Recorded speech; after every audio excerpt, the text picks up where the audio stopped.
Everybody, another round of applause for Dixon here. As I was making the rounds, visiting with people during Dixon's performance, the consensus was, this is really cool. That was the consensus opinion. And so, starting with that being the audience's reaction, my first question, I wrote it down. I want to make sure, as a professional journalist, I didn't say it incorrectly. My first question is, what the hell just happened here? Well, in what aspect? What aspect? Yeah, that microphone is not magic. You should know this. No, it's funny because both of the interviews today are both in the same sort of format, in that we're starting from sort of zero as far as, I think, where we want to start explaining what's going on. So my first question is, describe and define the genre of music that you're creating and performing. It would probably fall into several genres. Now, what's dubstep? This is how basic we gotta be. Okay, well, I mean, dubstep is... There are some old people in this building. It's a type of music, it's more bass and drums heavy. It's a lot of people will sample vocals from songs, and they'll sample different things, but it's basically either A, taking your own material electronically and making a whole song out of that, or in other words, you say I wanted to take an Ella Fitzgerald vocal sample from the 60s, late 50s, 60s, and put it into a dubstep song. You can basically recreate an entire song. I'm imagining a spectrum where on one end is pure. Yeah, you gotta get friendly with that microphone. Where it's just pure electronic creation, and then at the other end is music that's created from previously existing creations. Right. So where along, it's like Depeche Mode, or I don't know, some of the electronic bands, Talking Heads. That were electronic heavy in the 80s, and even the ones that were more like house music. They're kind of down here. What you're doing is something that's further down here, that's a compilation of not only your original works, but pre-existing works that are layered together to create a composite work. Right, in a lot of cases, yes. And then in a lot of cases, like you'll hear later on in the show, you asked me to do some mashups to begin with. Later on, everything I'm going to be doing is purely original. No samples, nothing from the outside world. So which do you prefer? Both. That is technically not answering my question. I don't want to be argumentative.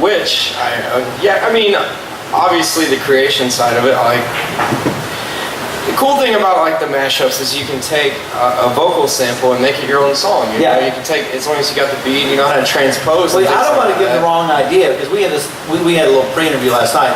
I don't think for a second that this variety of sampling, where you take pieces of other art forms and combine them into a new art form, is illegitimate or anything less than badass. I think it's really cool. I appreciate that. It's not the same as just taking someone else's song, speeding it up, slowing it down, slicing and dicing it, spinning CDs, which I don't do. And then repackaging that. I think that's kind of what's breaking through in this genre, is people are realizing, the way I describe it, and I know it's just my one sort of narrow take on it, is that you build songs from other songs. So instead of having a drum, guitar, keyboard, whatever, one song plays the part of the drum, one part plays the part of maybe say the rhythm section, one song is the melody, and another song is the vocal track. In a lot of cases, definitively speaking, like you said, it would be more of the original side of it. And there's, like I said, there are a lot of house artists that do that, original. Everyone's probably heard of Dev Mouse, Wolfgang Gardner, people like that. They do original music, but where dubstep is different, it's really more the metrics of the music. It's a little more down-tempo, it's a little more bass-heavy, and it does incorporate a lot of other music forms. So you can have realistically an all-original song, and then you can just have an amazing vocalist in the background, like, you know, an old jazz singer or something, just to add to that. And I think, I also like that it's sort of a gateway to genres that maybe you're not familiar with. Like, I know we talked about how I'm a fan of Girl Talk, and I know it's not exactly what you do. But similar. But there's enough similarity in that, for me, it was a gateway to hip-hop. Because my familiarity with hip-hop ended in about 1988. And so I wasn't at all familiar with 50 Cent and I don't even know their names. I actually heard a dubstep remix to a country song a couple of days ago. But then that cuts the other way, because you've got these dance songs that have elements from Led Zeppelin and all this 80s pop, and there's U2 samples in it, and it's an introduction to younger folks who have never heard that music. And it's presented in such a consumable way. Right. It's like a bridge between generations, like you and I said the other night. And I studied guitar, collegiately. And like you said, there's only so many things you can do instrumentally and artistically. At some point, we're pretty far along. It's the next logical phase. I love real instruments, the warmth of real instruments, and then I try to incorporate it with this. This came secondhand. Yes? Just a question, if I Okay, go ahead, fire away. You talked about, samples of Zeppelin and other artists, like U2.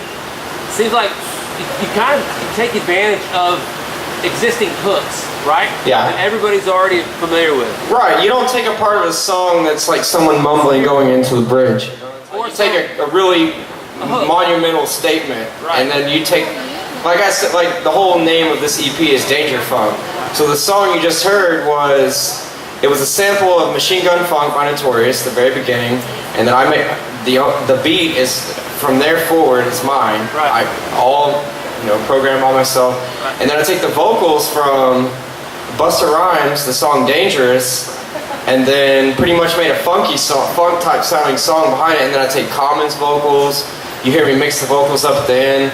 But yeah, basically you're taking a hook, like an interesting part of a song, and then making it your own song in a way. People can already immediately sing along to it. Right? Yeah, that's right. It immediately connects. But that's not all of what you would call dubstep. But that's just one part of And like I said, you'll hear later on, like a lot of it, And I don't call myself dubstep. I don't personally want to limit myself to that, because I'm a musician too, I'm not just and there's some DJs that are great musicians, have been in very successful bands, Skrillex being one of them.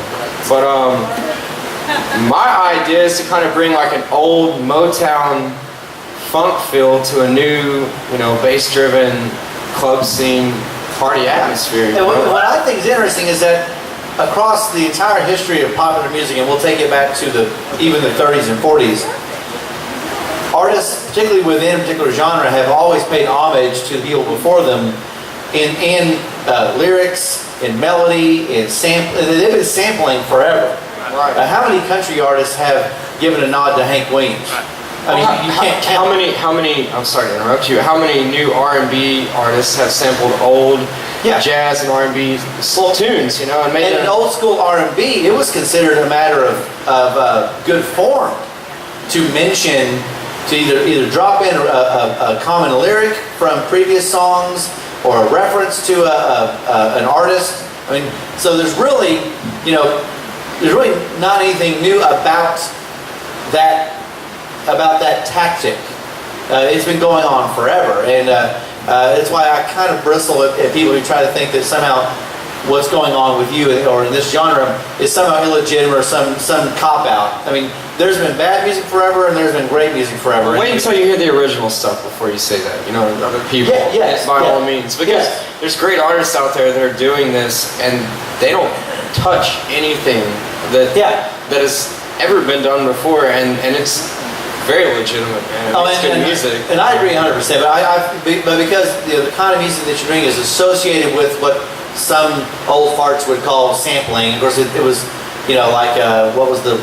what was the Ice Ice Baby, That was from was it the Who? Queen. I'm sorry.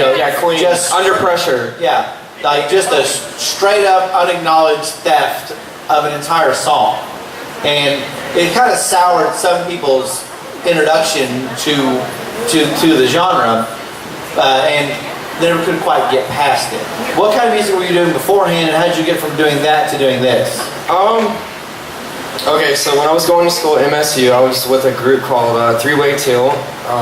Three-Way Teal. Color Teal. We were doing a lot of funk, a lot of jazz-driven R&B tunes, and I was in a group before that called High Rise Drive.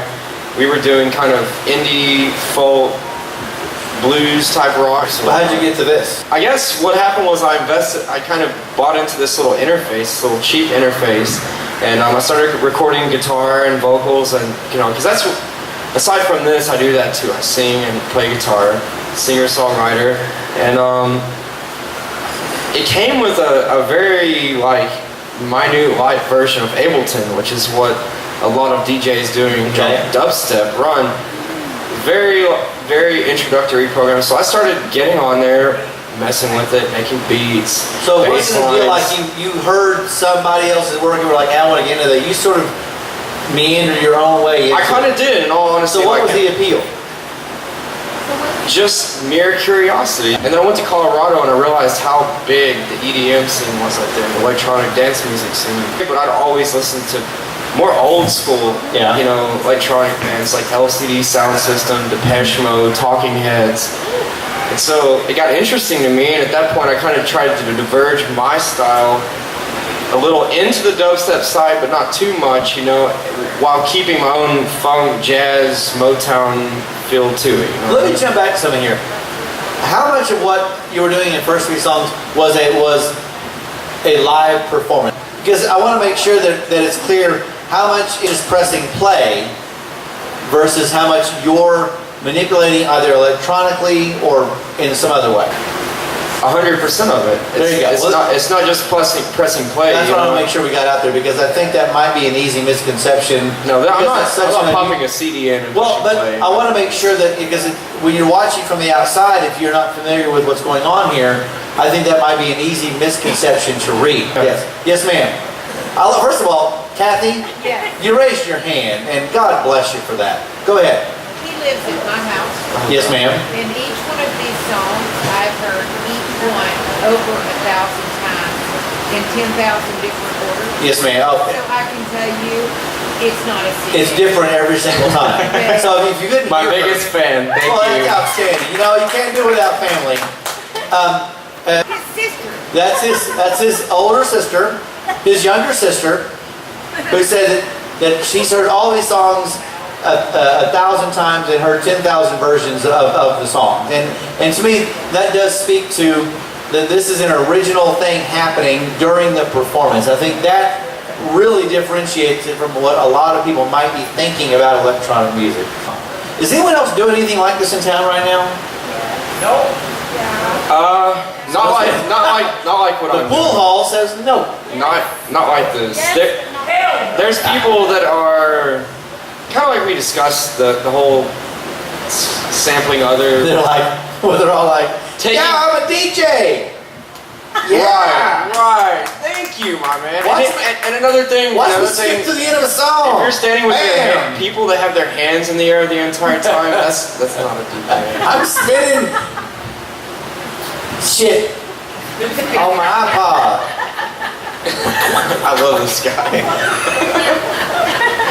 Yeah, I've DJ'd a few school dances. Oh yeah? With this motherfucker right here. I don't just write pretty words.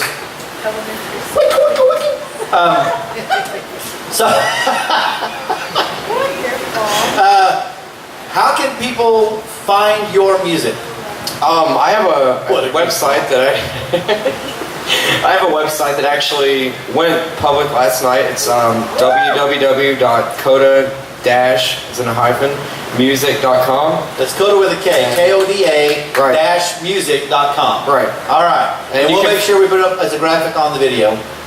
You can find the music right now off of my album is being mastered in Vegas, but basically what's on there is the unmastered versions of my album, my EP that's going to be on there. You got pictures, contact information, booking, all that good stuff.